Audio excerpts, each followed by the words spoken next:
Fala galera, beleza? Nesse vídeo eu vou falar aqui um pouquinho para vocês sobre função do segundo grau. Mais especificamente, a gente vai falar sobre a construção do gráfico da função, beleza? Bom, uma função do segundo grau, ela é definida por f de x igual a ax quadrado mais bx mais c. E o que esse a, o que esse b vai influenciar no gráfico da nossa função? Então vocês percebam aí, olha, que essa abertura, né, dessa curva está voltada para cima. Essa abertura ela recebe o nome de concavidade. Então a gente vai dizer o seguinte: a concavidade está voltada para cima. E quem é que é o responsável pelo sentido da concavidade? É esse A. Esse A aqui, olha, ele é igual a 2. Então a abertura está para cima. E se a gente for aumentando, olha o que vai acontecendo com a concavidade da tua função. E se a gente for diminuindo, se a gente for andando com esse A aqui para o lado menor até chegar um negativo, olha o que aconteceu com o gráfico da função. A concavidade está voltada para baixo, a abertura está voltada para baixo. Bom? Então, olha aí, o A positivo, a concavidade está voltada para cima. O A negativo, a concavidade está voltada para baixo. Mas lá na definição da função do segundo grau, esse A ele não pode ser zero. Por que esse A ele não pode ser zero? Então dá para a gente perceber aqui. Ó. Se eu colocar esse A aqui igual a zero, olha o que aconteceu com a curva. Né? Ela deixou de ser curva e tornou-se uma reta. Ou seja, se o A da minha função for igual a zero, eu deixo de ter uma função do segundo grau, passo a ter uma função do primeiro grau. Beleza? Então, por definição, a gente já sabe que o A tem que ser diferente de zero. Tranquilo?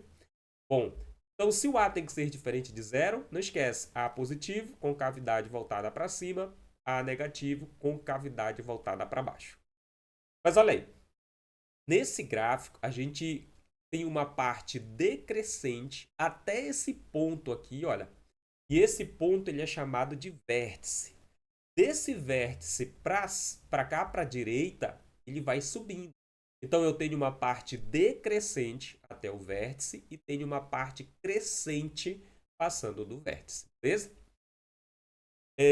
Olha o valor de B. O B é igual a 1. Ó. Aí eu coloco um B aqui, olha, maior que 1. Olha a posição do gráfico. Olha um B negativo, um B menor que 0. Olha a posição do gráfico. B maior que 0, B menor que 0. Perceba o seguinte, quando o B é negativo, no nosso caso aqui o menos 3, olha aqui a parte da parábola que toca o eixo Y. É essa parte decrescente. E se eu colocar aqui um B maior que 0, coloquei aqui o B igual a 4, olha aqui a parte da parábola que toca o eixo Y. É a parte crescente. Então não esquece, B positivo é a parte crescente que vai tocar no eixo Y. B negativo é a parte decrescente que vai tocar o Y. Beleza? Bom, agora olha aí. O valor de C aqui ele está igual a 1. E olha aqui aonde a parábola está tocando o eixo Y. No 1. Então esse C ele é o ponto aonde o gráfico toca o eixo Y. C igual a 1. Olha aqui, tocou no 1. Se a gente colocasse o C igual a 2, ó, coloquei aqui o C igual a 2. Olha aqui onde o gráfico tocou. Ponto igual a 2 no eixo Y. C igual a 3, ó, ele está passando aqui no ponto igual a 3. E se a gente colocar aqui, por exemplo, um C negativo, ó, um C igual a menos 1. Olha aqui, tocou o gráfico aqui no ponto menos 1.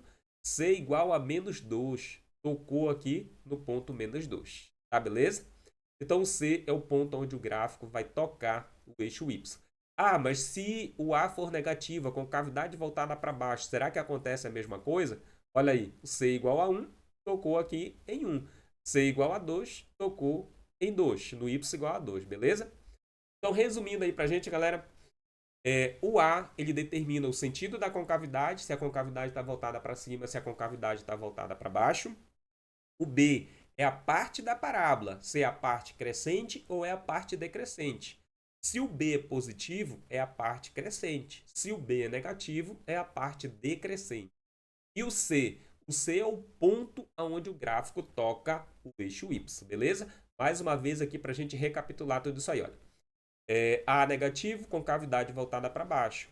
A positivo, concavidade voltada para cima. B negativo é a parte decrescente que toca o eixo Y.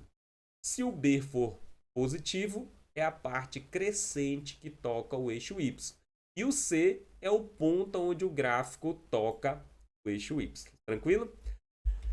Então, não esqueça dessa teoria, que algumas questões aí é possível a gente resolver utilizando apenas a teoria. Tranquilo? Um abraço.